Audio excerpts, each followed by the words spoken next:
Tonight, every one of us, myself included, is right smack in the middle of our dream. You are. You're living your dream right now. Well, trust me, it's not my dream. I want stuff. I want these things. I'm telling you, when you have those things, you're going to want to create more. And that's a fact. It's never going to end. There's an unhealthy version of that, of course. I'm talking about the healthy version of it. Because once my film gets made, we're going to want it to go to these film festivals, whatever. Once that happens, we're going to want to have it bought up by a studio and get a major release. Once that happens, we're going to want to get nominated for Oscars. Once that happens, we're going to want to, parlay that into a beautiful production company that gets us all working. You know where I'm going. And it's going to keep going. And you're sitting here. And so it's all relative. Springsteen's here in terms of certainly my world. I'm here. Others are here, But the bottom line is, no, it doesn't matter. It's all relative. It is. Because there are people on this planet.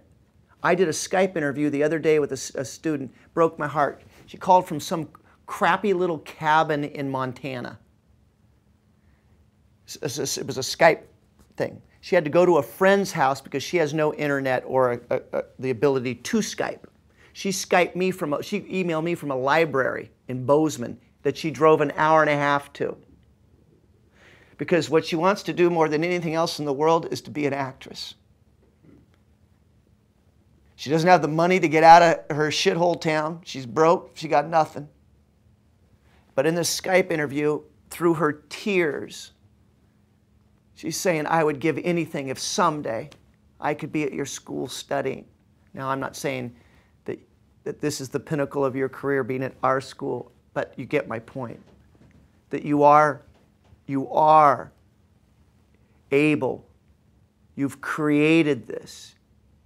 You are studying. The foundation is being put in place, which enables this next chapter. Somebody handed Springsteen a guitar at 13 and said, here you go, Bruce. And he went, dang. It sounded horrible. Horrible. So he had to do that a bit more. And he had to practice it and practice it. So that someday he could get hired to do a fucking wedding for free. So that from that, one of the wonderful things about Springsteen is when he doesn't just sing songs, he introduces them. He talks for a bit. And the lights come down, and it's just him, and he says, this next song, I don't know if anyone out there has a relationship like this, but I've had a tough relationship with my father. And my father, I think the only two things I ever heard growing up as a kid were, when are you going to cut your hair? And what are you going to do with that fucking guitar? When are you going to cut your hair? And what are you going to do with that fucking guitar? He goes, that's all I ever heard. And one day, I finally had to leave the house because I was going to get no support from him. I'm 16, 17 years old. I had no money. I got long hair and I got a guitar. And I called him from a phone booth, pouring rain. I just didn't want to sleep in my car another night.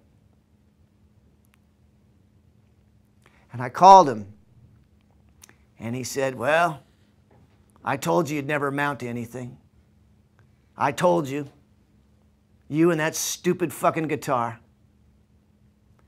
And he goes, and then 3 years later, I'm in Times Square, and my picture's on this big screen because earlier in the day, Time Magazine came out, and I was on the cover of Time Magazine. And I called my dad from a phone booth in Times Square, and I said, look what me and this fucking guitar just did. And then, of course, he just goes right into this song where you're just like, fuck.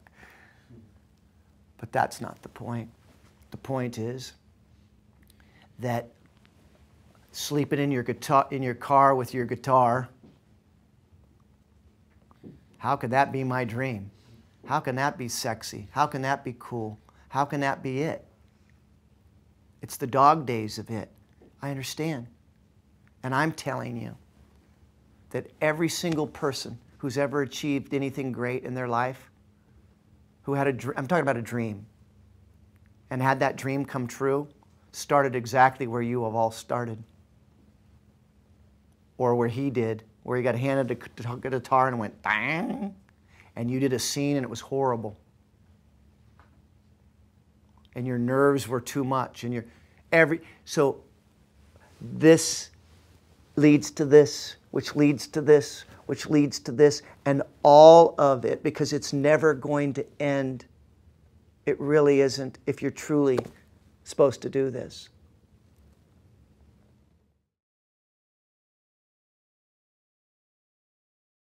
Four and a half hours later,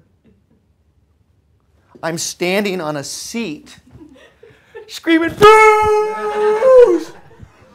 Well,